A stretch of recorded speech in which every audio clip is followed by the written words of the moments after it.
Tras os tensos enfrontamentos entre percebeiros e bateiros pola extracción da mexilla, representantes de ambos os dous sectores comezan a chegar posturas. Esta mañá a conselleira do Mar mantivo unha xuntanza cos presidentes das 3 federacións de confrarías e responsables das principais agrupacións mexilloeiras. Acordaron reservar temporalmente as zonas onde se focaliza o conflito, á espera de buscar unha solución consensuada que permita compatibilizar a extracción de percebe coa recolección de semente de mexillón dun xeito sostible e responsable.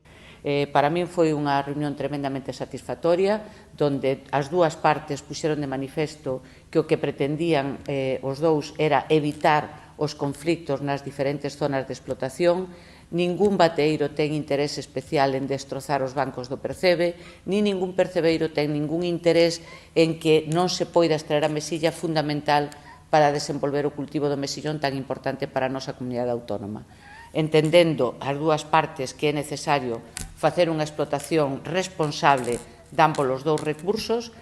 o que adquirimos foi un compromiso de, nestes días, reservar esas zonas que estaban sendo o foco principal dos conflictos entre ambos os dous sectores e sentarnos a analizar como vai a ser a explotación de aquí ao futuro. E esa explotación ten que ser responsable por as dúas partes. Se van a analizar as diferentes zonas de traballo dos percebeiros, se van a analizar aquelas zonas de maior abundancia da mexilla e habrá un compromiso de traballar en conxunto os percebeiros e os bateeiros.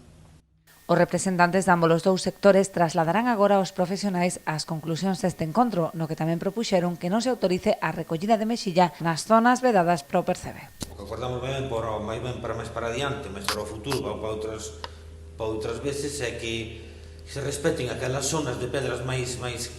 como te diría, máis quentes para a zona do percebe, si traballar que non se traballa a mexilla nas zonas vedadas que están para o percebe, e si traballar cando as embarcacións do percebe estean traballando, pois traballar en conjunto os dous sectores, tanto mexilla como a percebe.